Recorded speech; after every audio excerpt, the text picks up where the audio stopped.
प्रणाम साथियों, मैं आपका साथी नीरज सिंह।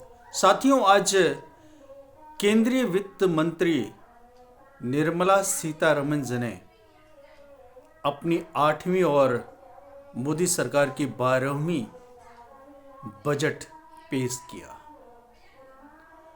लेकिन दुख की बात यह है कि इन्होंने न तो रोजगार सृजन के लिए कोई उपाय किया, न महंगाई कम करने के लिए कोई उपाय किया, न ही बहुसंख्यक ग्रामीणों के लिए, जहां आज भी 65% के करीब में आबादी रहती है, उसके लिए कोई विशेष प्रावधान किया। हाँ, ये बात और है कि केसीसी किसानों के लिए, जो मत्स्य उत्पादक हैं या डेयरी जो किसान हैं, गौपालन करते हैं, पशुपालन करते हैं, उनके लिए जो ऋण की जो किसान क्रेडिट कार्ड है, उसकी जो सीमा है वो बढ़ा के 5 लाख कर दिया। लेकिन वो जो किसान का जो पुराना मांग है एमएसपी की गारंटी देने के लिए, और आज भी पंजाब और हरियाणा के बॉर्डर पे किसान नेता जगजीत सिंह डल्लेवाल अनशन पे, आमरण अनशन पे हैं, जो आज 60-65 दिन के करीब हो गया है। और वो तो आमरण अनशन एमएसपी की गारंटी के लिए ही है। इस बजट में एक शब्द भी उसके ऊपर नहीं बोला गया, जबकि 2020 में चले किसान आंदोलन, ऐतिहासिक किसान आंदोलन का मांग ही था एमएसपी की गारंटी, और सरकार भी आंदोलन इसी शर्त पे कर रही थी। उस पे बजट में एक शब्द भी नहीं बोला गया, एक शब्द भी नहीं बोला गया। ये एक चिंता का विषय है, शर्म का विषय है, और सरकार को अपने वादे से मुकरने का विषय है। और डल्लेवाल साहब जो आमरण अनशन पे बैठे हैं, उनको नोटिस न लेना, उनके बातों को नोटिस न लेना, ऐसा लगता है कि केंद्र सरकार उनके सानंद, स्वामी सानंद, जो गंगा, अविरल गंगा के लिए जो इन्होंने अनशन किया था, उन्हीं के तरह डल्लेवाल साहब को भी तिल तिल कर मरने के लिए, मार देने के लिए ठान लिया है। दूसरी बात, रही बात महंगाई की, तो महंगाई कम करने के लिए भी कोई उपाय नहीं किया गया। रोजगार सृजन के लिए कोई उपाय नहीं है। जो ये भारत में बेरोजगार की फौज खड़ी है, हाथों पे काम नहीं है, ने ग्रामीण भारत में के लिए व्यापक योजना बना के एक तो गांव से पलायन को रोक सकते थे, दूसरा रोजगार सृजन कर सकते थे, वो किया नहीं उन्होंने। ये बात और है, शहरीकरण, शहरों को और सजावट करने के लिए और सुंदर बनाने के लिए और धन के अपव्यय के लिए बजट में प्रावधान तो किया, लेकिन ग्रामीण भारत के लिए कोई खास प्रावधान नहीं हुआ। जीएसटी जो कि महंगाई को बढ़ाता है, न सिर्फ महंगाई को बल्कि छोटे कुटीर उद्योग, लघु उद्योग को समाप्त कर दिया। नए उद्योग को पनपने देने की बात तो अलग, उन जीएसटी में भी कोई ना उसके रेट में बदलाव किया गया, ना ही और जीएसटी में कोई राहत दी गई छोटे उद्यमियों के लिए, लघु उद्यमों के लिए, जिससे छोटे लघु उद्योग खड़े हो सके। और भारत में जब तक छोटे लघु उद्योग, कुटीर उद्योग खड़े नहीं होंगे, सिर्फ उन्हें ऋण मुहैया करा देने से काम चलने वाला नहीं है। बड़े इंडस्ट्री के सामने लघु उद्योग के उत्पाद कैसे सरवाइव कर पाए, जैसे कैसे वो मार्केट में आगे बढ़ पाए, इसकी व्यापक व्यवस्था किए बिना एमएसएमई खड़ा नहीं हो सकता, भले वो एमएसएमई को ऋण देने की सीमा कितना भी बढ़ा दीजिए। माइक्रो लेवल की जो उद्यम है वो तो बिल्कुल ही नहीं सरवाइव कर सकते। छोटे जो शिशु उद्यमी हैं उनकी सुरक्षा कैसे होगी, वो कैसे आगे बढ़ पाएंगे, इसके बारे में तो जब तक उन्हें संरक्षण नहीं प्रदान किया जाएगा, जब तक उनके लिए विशेष व्यवस्था नहीं किया जाएगा, तब तक वो शिशु उद्यमी खड़ा ही नहीं हो सकता, उद्यम खड़ा ही नहीं हो सकता है। वो मार्केट में भाग दौड़ में वो न जाने कितने शिशु उद्यम का दम घुट गया, वो खत्म हो जाते हैं। उसका एक बड़ा कारण ये है जीएसटी, जिससे एक तो छोटे स्तर पे जो मैन्युफैक्चरिंग होती है उसका लागत अपने आप में ज़्यादा होता है, और उस पर से भी जीएसटी, वो कंपटीशन में कभी भी सरवाइव कर ही नहीं पाएंगे।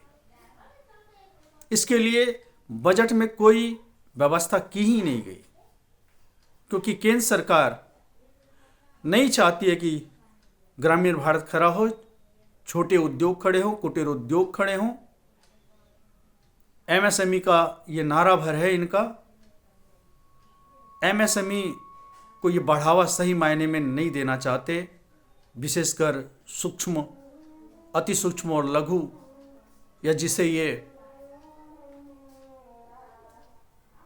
शिशु कहते हैं या तरुण कहते हैं, ऐसे उद्यमी तो बिल्कुल ही खड़ा नहीं हो सकते केवल ऋण देने से। हाँ, ऋण देना एक विषय है, एक इशू है, लेकिन जब तक जीएसटी में व्यापक राहत नहीं होगी और दूसरा उन्हें विशेष संरक्षण नहीं दिया जाएगा, जैसे जनता पार्टी की सरकार के समय में संरक्षण इन्हें प्राप्त था, उन सेक्टरों में जो लघु उद्योग बनाते थे, कुटीर उद्योग बनाते थे, उन सेक्टरों में बड़े उद्योग का घुसना वर्जित था। उसके लिए सूची बनी थी बाकायदा। फिर से अगर वो सूची को वापस नहीं लाया जाएगा, तब तक लघु, अति लघु, सूक्ष्म या जो लघु बोलते हैं, माइक्रो बोलते हैं, ऐसे उद्यमी तो खड़ा हो ही नहीं सकते हैं। अकल्पनीय है। वो प्रयास करेंगे, 2-4 कदम चल के वो लड़खड़ा के गिर जा रहे हैं। ऐसे सैकड़ों हजारों कहानियां हैं। हाँ, केंद्र सरकार ने ये जरूर किया है कि जो मध्यम वर्ग है, जिनकी आमदनी महीने की 1 लाख है, यानी कि सालाना 12 लाख है, उन पे टैक्स का तो छूट दिया है, डायरेक्ट टैक्स पे, यानी कि अमीरों पे। मध्यम और उससे ऊपर वर्ग जो है, जो लाख रुपया या उससे ज़्यादा का जो आमदनी है, उस पर सरकार तो मेहरबान है। भले ये दिल्ली के चुनाव को ध्यान में रख के किया गया हो या जो भी हो, ये कुल मिला के ये है कि डायरेक्ट टैक्स को ये कम कर रहे हैं, इनकम टैक्स को कम कर रहे हैं, जो कि बड़े लोगों पे पहले से लगता है। उसके बजाय इनडायरेक्ट टैक्स पे कोई राहत नहीं है, जो आम जनता पे लगता है, हर एक व्यक्ति पे लगता है। वो चाहे कपड़ा खरीदे, तेल साबुन खरीदे, या भवन निर्माण की सामग्री खरीदे, या कुछ भी खरीदे, रोजमर्रा की कोई भी चीज, अनाज पे भी, जो ब्रांडेड अनाज है उस पे भी तो अब टैक्स, इनडायरेक्ट टैक्स लग रहा है, अप्रत्यक्ष कर, जिसे जीएसटी कहते हैं। डीजल के दामों में कोई कटौती नहीं हुई। ग्रामीण भारत में जो यहां संसाधन उपलब्ध है, उन संसाधनों के आधार पर ग्रामीण भारत को बढ़ाने की कोई योजना नहीं है। इनका नारा है सिर्फ लोकल को वोकल करने के लिए, लेकिन लोकल को वोकल करने के लिए कोई विशेष तंत्र की व्यवस्था इन्होंने नहीं किया।